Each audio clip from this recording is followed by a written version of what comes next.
بسم اللہ الرحمن الرحیم الحمد للہ رب العالمین الصلاۃ والسلام علی رسولہ الکریم وعلی آلہ واصحابہ اجمعین الی یوم الدین اما بعد فاعوذ باللہ السمیع العلیم من الشیطان الرجیم بسم اللہ الرحمن الرحیم ویل لکل ہمزۃ لمزہ الذی جمع مالا وعددہ يحسب أن ماله أخلده كلا لينبذن في الحطمة وما أدراك ما الحطمة نار الله الموقدة التي تطلع على الأفئدة إنها عليهم مؤصدة في عمد ممددة۔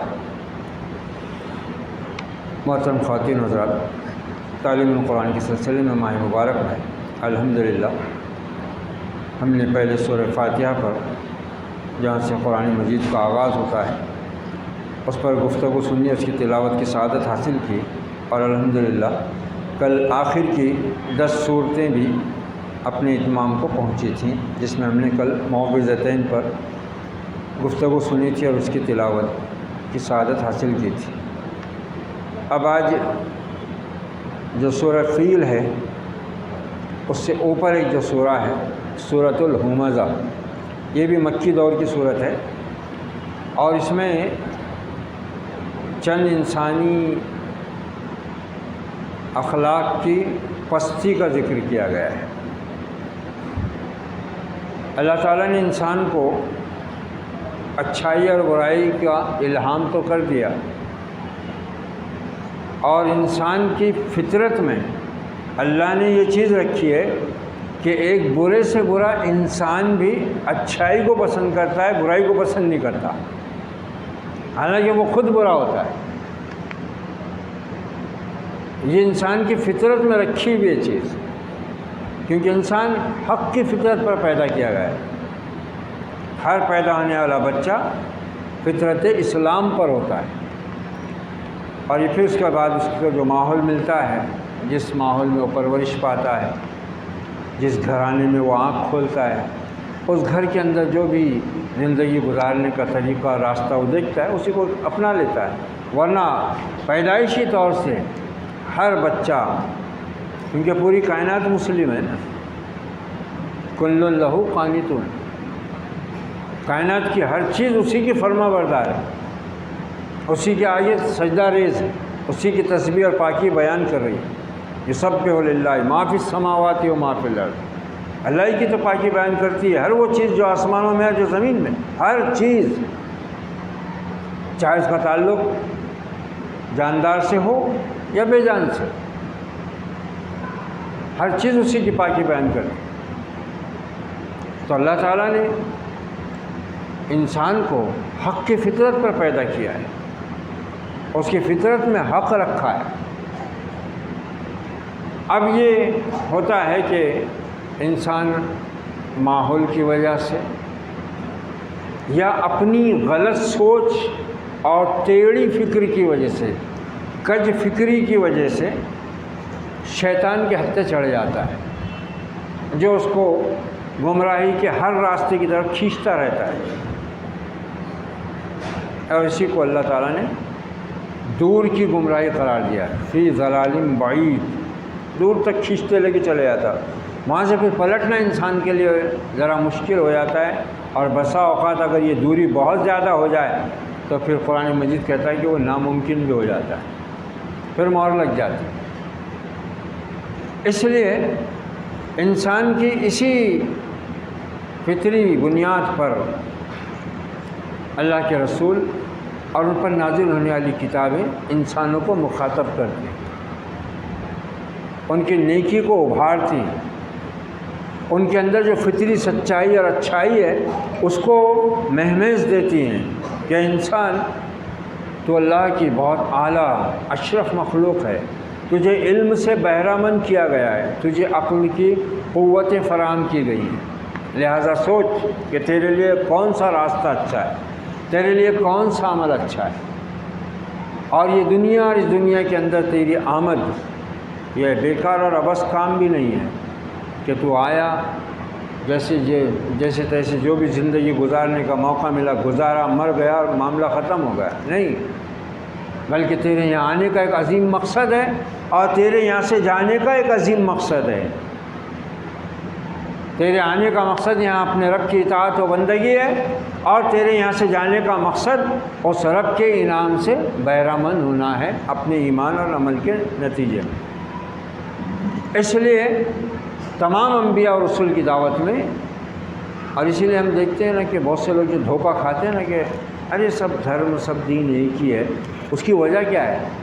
اس کی وجہ یہ ہے کہ انسان دین کے بغیر چل نہیں سکتا، اور دنیا میں جتنے بھی دین ہیں یہ سب اصل میں اسلام کی ہی بگڑی ہوئی شکلیں ہیں، کیونکہ سب سے پہلے دین کون سا آیا اس زمین پہ؟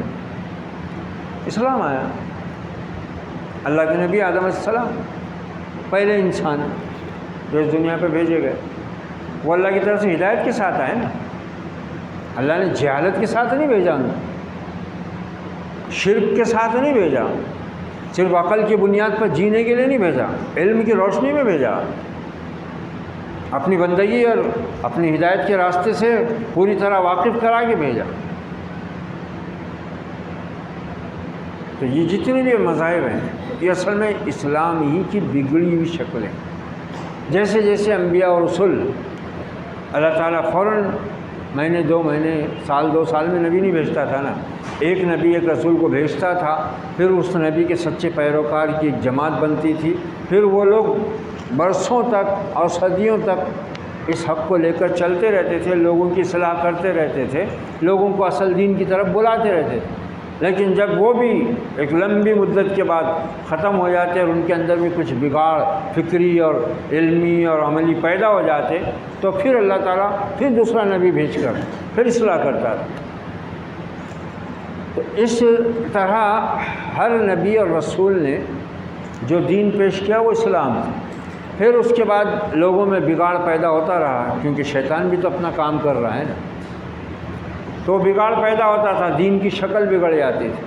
پھر کچھ ایسے لوگ جو ہے اپنے اسی بگڑے ہوئے یا اپنی اسی تحریف شدہ دین کو لے کر اپنا ایک گروپ بنا لیتے، اپنی ایک پارٹی، اپنی ایک جماعت، اپنا ایک مذہب، اپنا ایک طریقہ بنا لیتے تھے، اور پھر اسی کو لے کر وہ چلتے رہتے تھے۔ تو اس واسطے بہت سے مذاہب میں ہم کو جو اچھائیاں نظر آتی ہیں اس سے دھوکہ کھاتے ہیں لوگ اور سمجھتے ہیں کہ سب دین ایک ہی ہے، راستے الگ الگ ہیں، ٹھکانہ تو ایک ہے۔ انتہائی غلط بات ہے۔ راستے الگ الگ ہوں تو ٹھکانہ ایک کیسے ہوگا؟ وہ کہتا ہے کہ الی صراط الحمید، یہ جو راستہ ہے انبیاء کا بتایا ہوا، اللہ کی کتابوں کا بتایا ہوا، یہی اس خدائے حمید کی طرف، اس اپنی تعریف میں آپ محمود رب کی طرف لے جاتا ہے، یہی صراط مستقیم ہے۔ تو کفار مکہ کیا بولتے تھے نبی کو؟ ہم دین ابراہیمی کے پیرو بولتے تھے، ساری شرک اور کفر کی گندگیاں سمیٹ کر اپنے آپ کو دین ابراہیم کا پیرو بتاتے تھے۔ یہود دین میں تحریف کرنے کی وجہ سے، حق کو چھپانے کی وجہ سے اللہ کے غضب میں گرے، اور پھر اپنے آپ کو نحن احباء اللہ بولتے تھے، ہم اللہ کے چہیتے ہیں۔ آسمانی کتابیں تھیں نا ان کے پاس، یہ عربوں کے پاس تو وہ بھی نہیں تھی۔ تو اس وجہ سے کیا ہوتا تھا، شرک کیوں سب سے بدترین چیز ہے دنیا میں؟ کیونکہ یہ شرک کا روگ جس کو لگتا، یہ شرک ہر برائی کو پیدا کرتا۔ اور توحید کیوں اس کائنات کی بنیاد ہے؟ کہ اسی کے اوپر تمام حق کا دار و مدار ہے، عدل و انصاف اسی پر قائم ہے۔ خیمہ افلاک کا استادہ اسی نام سے ہے، نبض ہستی تپش آمادہ اسی نام سے۔ توحید پر پورا کارخانہ ٹھہرا ہوا ہے، دنیا کا بھی اور آخرت کا بھی۔ اور شرک کے اندر فساد ہی فساد ہے، تباہی ہے تباہی، بربادی ہی بربادی ہے۔ اس لیے مکی دور کی صورتوں میں اللہ تعالیٰ نے ان بنیادی اور ظاہر نظر آنے والی اچھائیوں کا اور برائیوں کا ذکر کیا، اور یہ عقل کے سامنے سوال رکھا کہ تم نے جو دین اور دین کا جو راستہ خود سے بنا کر اختیار کیا ہوا ہے، اس کو ماننے والوں میں دیکھو کیسی خرابیاں اور برائیاں ہیں، اور ہمارا رسول جس دین کو ہماری وحی کی روشنی میں پیش کر رہا ہے اور جو اس کو قبول کر رہے ہیں، دیکھو ان میں کیسی اخلاقی خوبیاں پیدا ہو رہی ہیں۔ تو بہرحال یہ تمہید میں نے اس لیے باندھی کہ اس بہت اہم سورہ ہے، بہت اہم مضمون اس میں بیان ہوا ہے، اور اس خرابی سے آج امت بہت زیادہ دو چار بھی ہے، کیونکہ خوشحالی نے ان کا دماغ ساتویں آسمان پر پہنچا دیا ہوا ہے۔ وہ کیا ہے؟ ویل لکل ہمزۃ لمزہ، تباہی ہے، بربادی ہے ہر اس شخص کے لیے جو رو در رو تانا دیتا اور پیٹھ پیچھے برائی کرتا ہے۔ ہمزہ مفسرین نے، اہل علم نے، یہ عربی زبان ہے، پھر قرآن مجید کی زبان ہے۔ عربی زبان اتنی جامع اور وسیع ہے، ایک ہی لفظ مختلف طریقوں سے قواعد کے اعتبار سے استعمال ہوتا ہے اور معنی بدل جاتے ہیں، یہاں تک کہ اس میں لغت ازداد، یعنی ایسے لفظ بھی پائے جاتے ہیں جن کے معنی میں ایک معنی اور دوسرے معنی ایک دوسرے کے متضاد ہیں، لفظ ایک ہی ہے مگر جملے میں جب آتا ہے تو عربی کی گرامر والی ترکیب کے حساب سے وہ اپنے معنی بدل دیتا ہے۔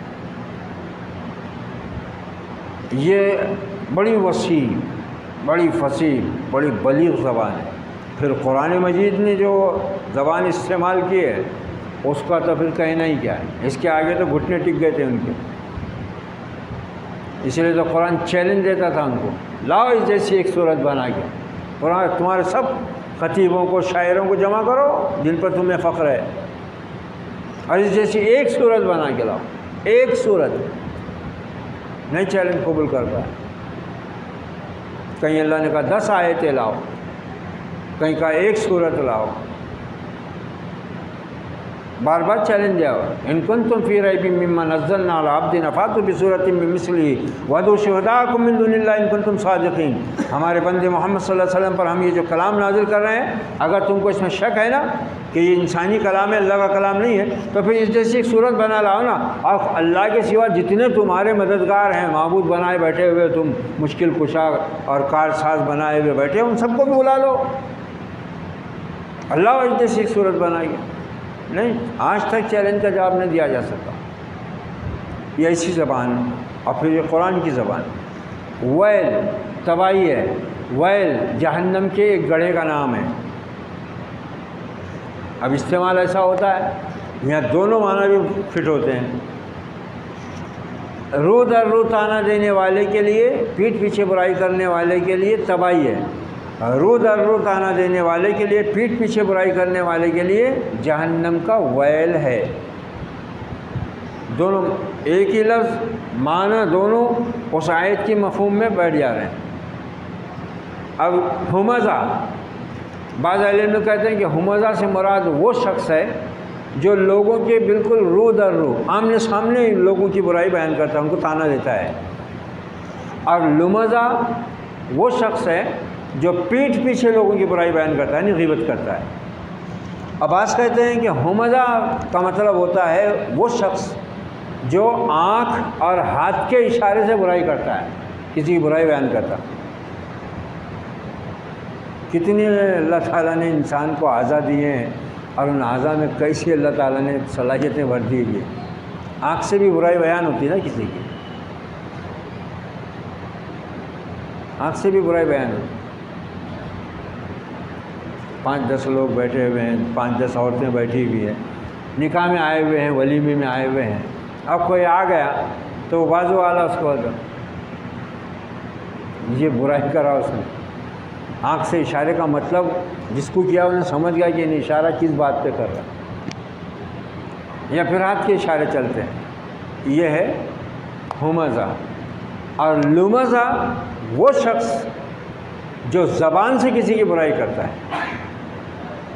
تو بہرحال یہ ایک بدترین اخلاقی برائی ہے،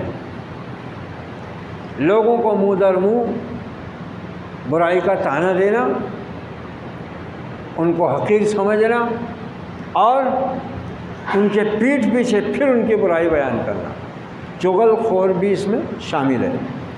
تباہی ہے ہر تانا دینے والے، عیب ٹٹولنے والے چغل خور کے لیے۔ ابھی کیوں کرتا ہے وہ؟ دوسروں کو حقیر کون سمجھتا ہے اور دوسروں میں عیب کون ٹٹولتا ہے؟ جو متکبر ہوتا ہے، جس میں غرور ہوتا ہے، گھمنڈ ہوتا ہے۔ اور یہ گھمنڈ کیوں پیدا ہوتا ہے؟ الذی جمع مالا وعددا، کہ اس نے مال سمیٹ سمیٹ کے جمع کیا ہوا ہے، یہ مال اس کو متکبر بناتا ہے۔ اور ہم دیکھتے ہیں یہ اکثر برائی مالداروں ہی میں پائی جاتی ہے، اور مالداری کو وہ کافروں کی طرح اپنی کم فہمی اور اپنے ذہن میں آپ بہت زیادہ عقل مند سمجھنے کی وجہ سے وہ یہ سمجھ بیٹھتے ہیں، یا شیطان ان کو سجھا دیتا ہے یا ان کا نفس ان کو سجھا دیتا ہے کہ تم سے اللہ راضی ہے، اسی لیے اللہ نے تم کو اتنا مال دیا ہوا ہے۔ تو اس کا مطلب تو یہ ہوا کہ پھر اللہ سب سے زیادہ راضی فرعون سے ہونا تھا، ابو جہل سے ہونا تھا، کیونکہ یہ بہت فرعون تو لاؤ لشکر والا بادشاہ تھا، اور یہ بادشاہ اللہ نہیں دیا تھا اس کو۔ مگر یہ احمق لوگ ایسا سمجھتے ہیں کہ ہم نیک ہیں، ہم دیندار ہیں، اس لیے اللہ نے ہم کو مال و دولت سے نوازا ہے، اللہ کی نگاہ میں ہم پسندیدہ ہیں، متقی ہیں، اور تمہارے اندر یہ برائیاں ہیں، تمہارے اندر یہ عیب ہے، تمہارے اندر یہ خرابیاں ہیں، اس لیے تو اللہ نے تم کو اس مصیبت میں رکھا ہوا ہے۔ یہ کافرانہ سوچ ہے، یہ منافقانہ فکر ہے، یہ یہودی طرز عمل ہے، جس سے اللہ کی پناہ مانگنی چاہیے ہر مسلمان۔ لوگوں کو حقیر کون سمجھتا ہے؟ لوگوں کے منہ کے سامنے ان کی برائی کون کرتا ہے؟ جو متکبر ہوتا ہے۔ متکبر کون ہوتا ہے؟ جو مال جمع کر کر کے سمیٹ کے رکھتا ہے۔ یا سب ان مالہ اخلدا، اور پھر گمان کیا ہے اس کا، خیال کیا ہے کہ اب یہاں بھی دیکھو آیت کیسی ہے، وہ سمجھتا ہے کہ اس کا مال ہمیشہ اس کے پاس رہے گا، اور اس کا یہ بھی ترجمہ ہو سکتا ہے وہ سمجھتا ہے کہ اس کا مال اس کو ہمیشہ زندہ رکھے گا، اخلدہ اس کو ہمیشگی عطا کرے گا اس کا مال۔ اسی وجہ سے تو کیا کرتا ہے، سینت سینت کے رکھتا ہے۔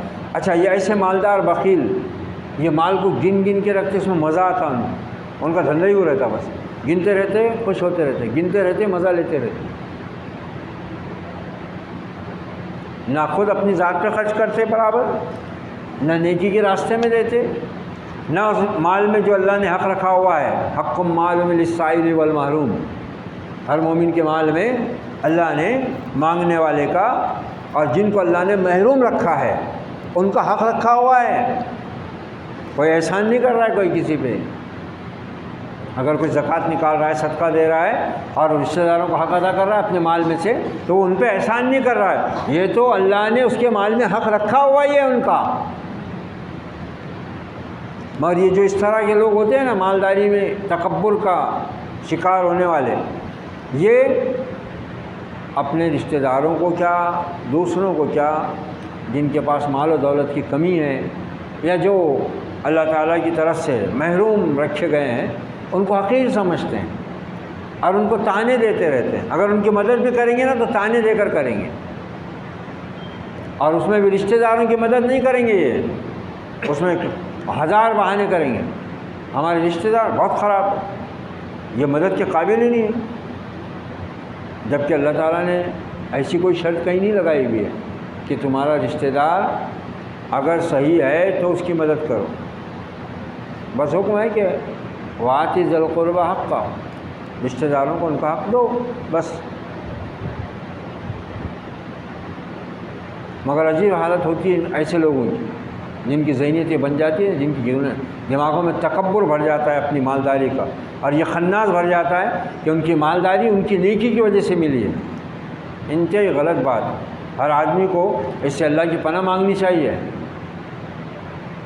وہ سمجھتا ہے کہ اس کا مال ہمیشہ اس کے پاس رہے گا، یا وہ یہ گمان کرتا ہے کہ اس کا مال اس کو ہمیشگی عطا کرے گا۔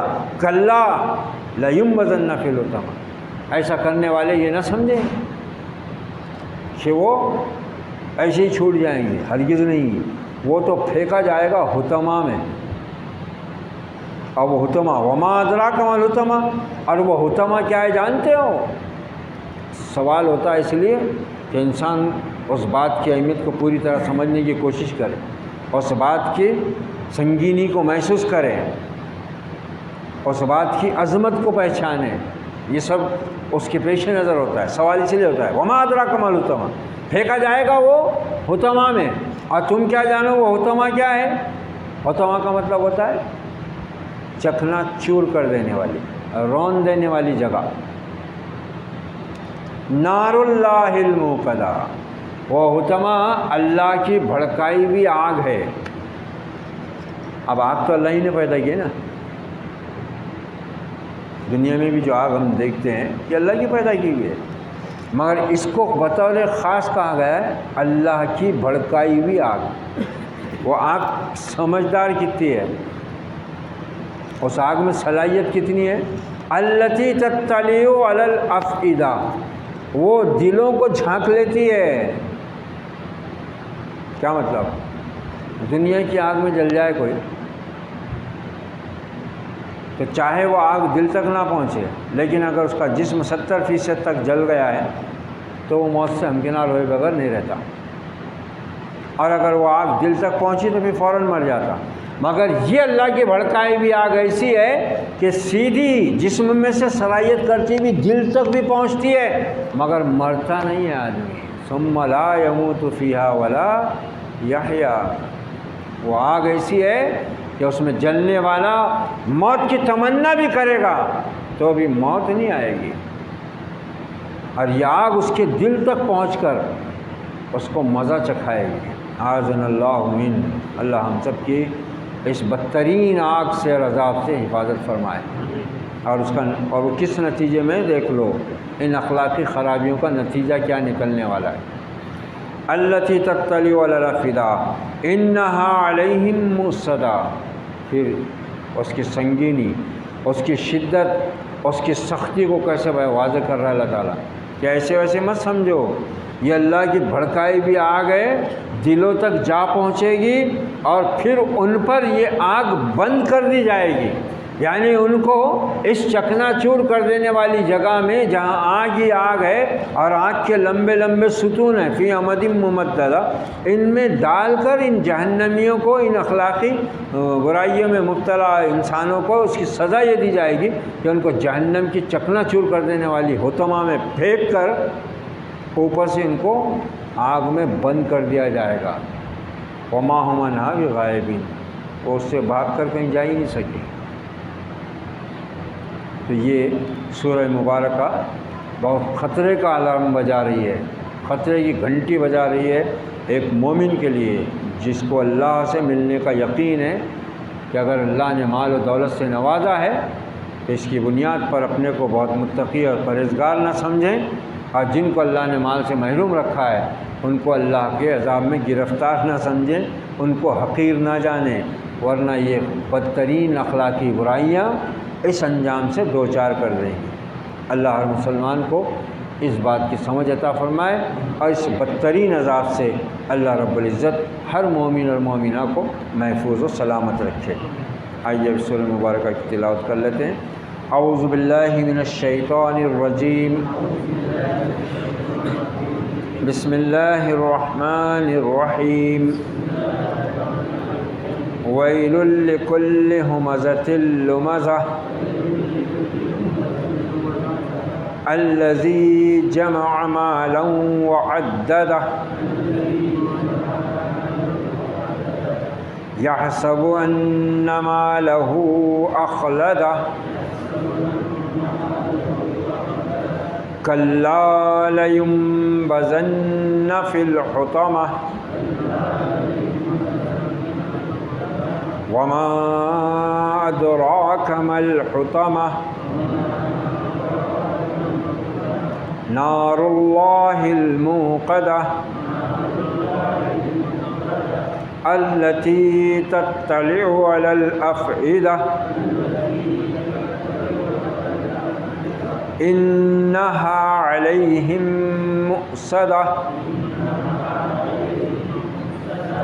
في عمد ممددة آمنت باللہ صدق اللہ العظیم۔ شروع اللہ کے نام سے جو بڑا مہربان نہایت رحم والا ہے۔ تباہی ہے اس شخص کے لیے جو رو در رو لوگوں کو طعنہ دیتا اور پیٹھ پیچھے چغلیاں کرتا ہے۔ تباہی ہے ہر اس شخص کے لیے جو عیب ٹٹولتا اور لوگوں پر پیٹھ پیچھے لوگوں کی غیبت کرتا ہے۔ اور اس کی وجہ کیا ہے؟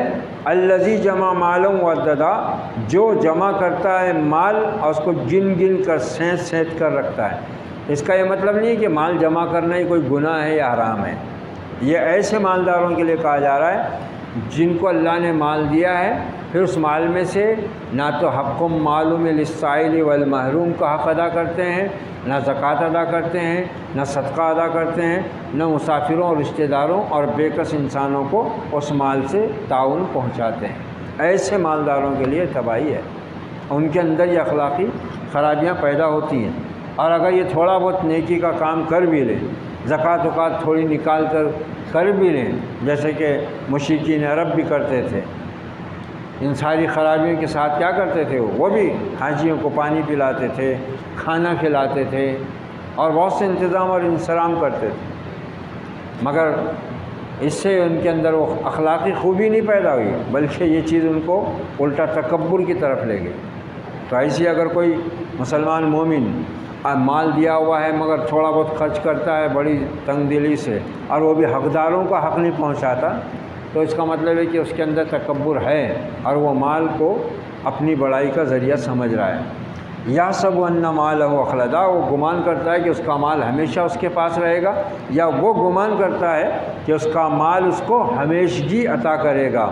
کلا لینبذن فی الحطمہ، ہرگز نہیں، وہ ان قریب پھینکا جائے گا حطمہ میں، چکنا چور کر دینے والی جگہ میں۔ وما ادراک ما الحطمہ، تمہیں کیا خبر کہ وہ حطمہ کیا ہے؟ نار اللہ الموقدہ، اللہ کی بھڑکائی ہوئی آگ جو دلوں تک جا پہنچے گی، اور وہ اس میں بند کر دی، اس میں وہ ان پر مون دی جائے گی، ان کو ڈال کر بند کر دی جائے گی۔ فی عمد ممددہ، لمبے لمبے ستونوں میں۔ یہ سب آگ ہی سے ہوں گے، نیچے آگ، اوپر آگ، دائیں آگ، بائیں آگ، فرش آگ کا، چھت آگ کی، ستون آگ کے۔ اللہ ہماری حفاظت فرمائے اور اس بدترین عذاب سے ہمیں بچنے کے لیے جو اس نے ہدایات دی ہیں ان ہدایات پر ہمیں عمل کی توفیق عطا کریں۔ اقول قولی ھذا واستغفر اللہ لی، اللہم ارحمنا بالقرآن العظیم ونفعنا ورفعنا بالآیات والذکر الحکیم واجعلہ لنا حجتا یا رب العالمین۔ اللہم اجرنا من النار، اللہم اجرنا من النار، ربنا اصرف عنا عذاب جہنم ان عذابها کان غراما انها ساءت مستقرا ومقاما۔ اللہم اعنا علی ذکرک وشکرک وحسن عبادتک۔ ربنا آتنا فی الدنیا حسنۃ وفی الآخرۃ حسنۃ وقنا عذاب النار۔ ربنا تقبل منا انک انت السمیع العلیم وتب علینا انک انت التواب الرحیم۔ وصلی اللہ علی النبی وعلی آلہ واصحابہ اجمعین۔ سبحان ربک رب العزۃ عما یصفون، سلام علی المرسلین والحمد للہ رب العالمین۔